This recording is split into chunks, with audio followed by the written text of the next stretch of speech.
কোন মানুষ যদি মা বাবার খেদমত করে রে, আর মা বাবা যদি ওই ছেলের জন্য দোয়া করে, আমি আল্লাহ রাব্বুল আলামিন বলে দিলাম, বান্দারে এই দুইটা গুণে যদি গুণান্বিত হইতে পারো, আমি আল্লাহ রাব্বুল আলামিন তোমাকে জান্নাত কনফার্ম দিয়ে দিলাম। বলেন সুবহানাল্লাহ। তাহলে বলেন তো দেখি, মায়ের দোয়া দরকার আছে কি নাই? মায়ের দোয়া লাও হে মুমিন, মায়ের দোয়া লাও। বাবার দোয়া লাও হে মুমিন, বাবার দোয়া লাও। বিপদে পড়িবে না তুমি যখন যেঠাই যাও, বিপদে পড়িবে না তুমি যখন যেঠাই যাও। মায়ের দোয়া লাও হে মুমিন, মায়ের দোয়া লাও। মায়ের দোয়া লাও হে মুমিন, মায়ের দোয়া লাও। বাবার দোয়া লাও হে মুমিন, বাবার দোয়া লাও। বাবার দোয়া লাও হে মুমিন, বাবার দোয়া লাও। বলেন আল্লাহু আকবার। মুসলমান ভাইরা আমার, যে কথা বুঝাইতেছিলাম, মা বাবার খেদমত করবে, আল্লাহ রাব্বুল আলামিন খুশি হয়ে যাবে। আর মা বাবার সঙ্গে খারাপ আচরণ করবে, আল্লাহ রাব্বুল আলামিন বলেন, ও দুনিয়ার মানুষ শুনে রাখো, শুনে রাখো, তোমার মা, তোমার বাবা, তোমার কথা শুনে যদি শব্দটা বলে ওঠে রে, আমি তোমাদেরকে জান্নাতে তোমাদের ঠাঁই দেব না। বলেন তো মুসলমান বাবাজিরা আমার, আমি আপনাদের সামনে বানানো কোনো ঘটনা বলতেছি না। সরওয়ার দো আলমের কাছে একজন লোক এসে বলেন, আবু হুরায়রা রাদিয়াল্লাহু তাআলা আনহু বর্ণিত, আল্লাহর নবীর সাহাবী হযরত আবু বকর বলেন, আমি একদিন নবীর সামনে আসি, এমন সময় একজন সাহাবী আসলো। একজন লোক এসে বলতেছেন, আল্লাহর রাসূল বলেন তো দেখি, আমি দুনিয়ার মধ্যে কার সঙ্গে উত্তম ব্যবহার করব? আল্লাহর রাসূল বললেন, উম্মুকা, তোমার মা। আমার লোকটা দ্বিতীয়বার বললেন, সুম্মা মান, আমি তারপরে কার সঙ্গে উত্তম ব্যবহার করব? মুসলমান ভাইয়েরা আমার, দ্বিতীয়বার আল্লাহর নবীর জবান থেকে এই কথাটা বের হলেন, সুম্মুকা, তোমার মা। তিন নম্বর বেলায় আমার কথাটা বলে উঠলেন, ও দয়াল নবী, মায়ার নবী, আপনি একটু বলেন, তিন নম্বর আমি কার সঙ্গে উত্তম ব্যবহার করব? আল্লাহ রাসূল সরওয়ার দো আলম বললেন, ক্বালা উম্মুকা, তোমার মা। তিনবার আল্লাহ রাসূল মার কথা বললেন, কারণ হইল আর একবার হলো চতুর্থবার বললেন আল্লাহ রাসূল, সুম্মা মান, আমি কার সঙ্গে উত্তম ব্যবহার করব? মুসলমান যুবক, খুব খেয়াল করে কথাগুলো শুনবেন। আমি কোনো কিচ্ছা কাহিনী বলতেছি না বাবা, হাদিসের কথা বলতেছি। ও মামুনরা, আপনাও শোনেন।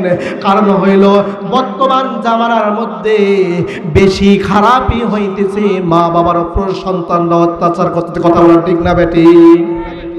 মুসলমান ভাইরা আমার, কারণ হইল যে সন্তান মা ছাড়া ঘুমাইতে যাইতো না, মা ছাড়া বাহিরে যাইতো না, বাবা ছাড়া বাজারে যাইতো না, এমন কি হইল?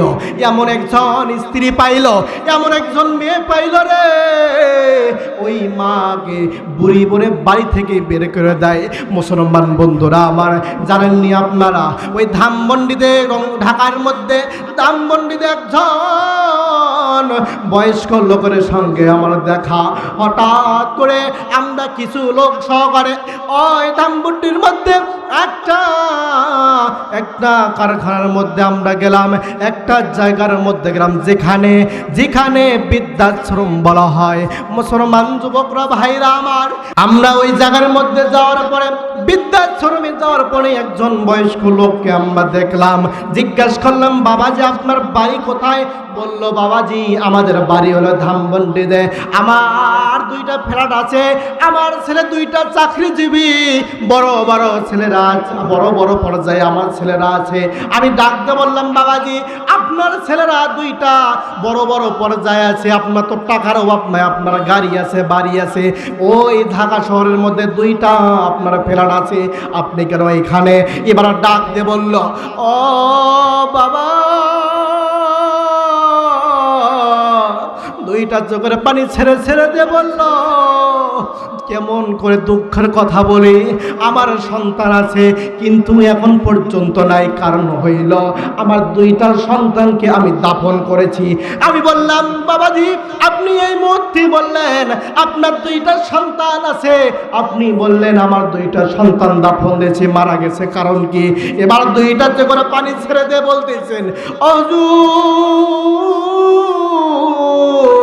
আমার দুইটা ছেলে আছে, কিন্তু আমি যে ছেলেটাকে এত লালন পালন করে বড় পর্যায়ে একটা চাকরি নিয়ে দিলাম, সুন্দর একটা বউ নিয়ে দিলাম, সুন্দর একটা রূপসী একটা আমার বউ বানিয়ে দিলাম, কিন্তু জানেন না হুজুর, ওই বউ আমার বাড়ির মধ্যে আসে, ওই বউ আমার বাড়ির মধ্যে এসে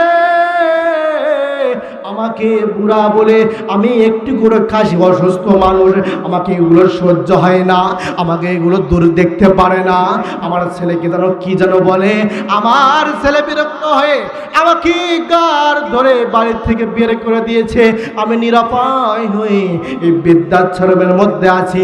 মুসলমান ভাইরা আমার, ঘটনা বলা উদ্দেশ্য নাই, একটু আপনাদেরকে বুঝাইতে যে বর্তমান সমাজটা কি, বর্তমান প্রেক্ষাপটটা কি। আজকে আপনি দেখবেন যে বাবার চোখে দেখবেন, গাড়ি বাঁকা মুরব্বীরা দেখবেন চোখের মুখের মধ্যে দেখলে, মুখের আমরা ঢাকার মধ্যে থাকি, অনেক বাবাকে দেখি, কারণ দেখলে মনে হয় এই বাবাটা কোনো ভর দুঃখের মধ্যে আছে। কিন্তু কাকে বলবে? যাদেরকে বলবে তাদেরকে বলবে উল্টা ওই লোকটাকে আবার ধোকা দিবে, গালি দিবে, বকা দিবে। কারণ হইল এগুলো বলে না। যখন আমরা যাই তাদেরকে আবেগের দু একটা কথা বলি, একটু মনের কথা বলি, তাদেরকে খুলে যখন বলি, ওই বাবাটা চোখের পানি ছেড়ে দিয়ে আমাদেরকে বলে, হুজুর মনের দুঃখ কাকে কই, দুনিয়ার কোনো মানুষকে বলতে পারি না।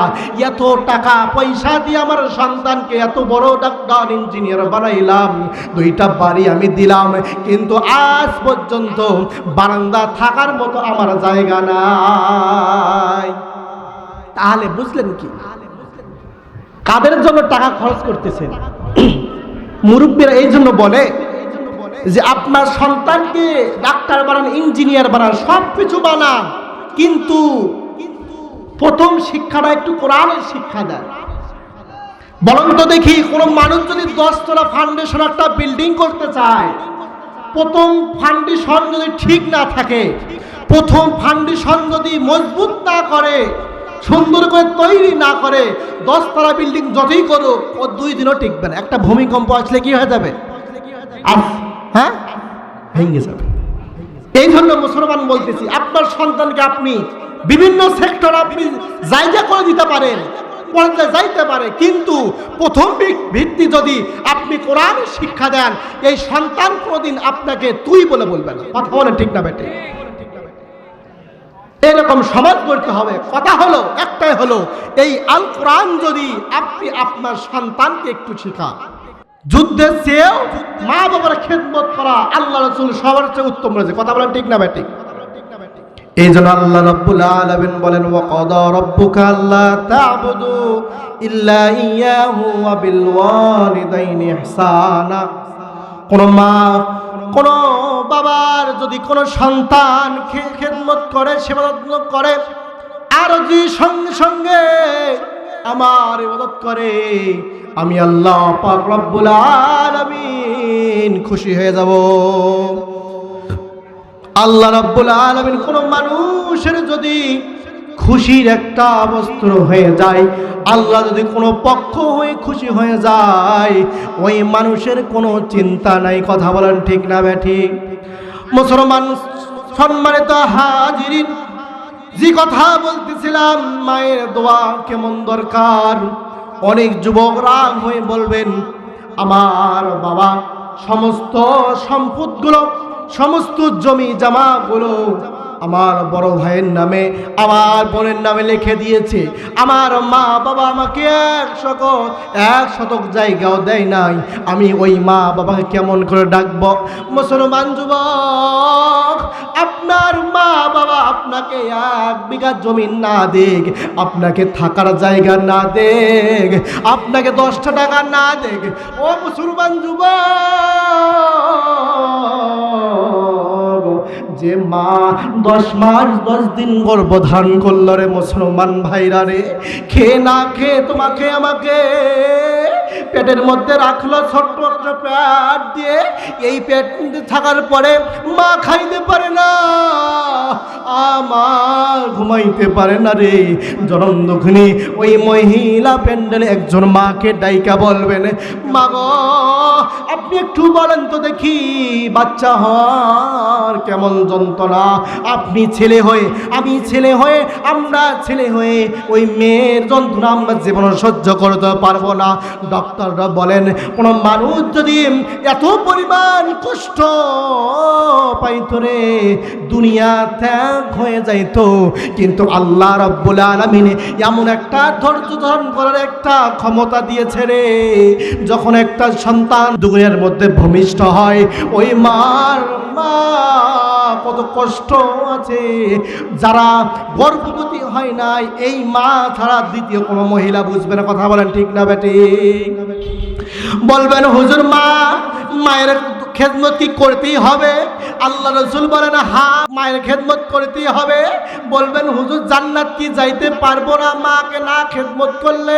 না না না না, আপনি মাকে মহব্বত না করলে, মায়ের কথা না শুনলে, বাবার কথা না শুনলে আপনি জান্নাত যাইতে পারবেন না, আপনি ইমানদার হয়ে কবরে যাইতে পারবে না।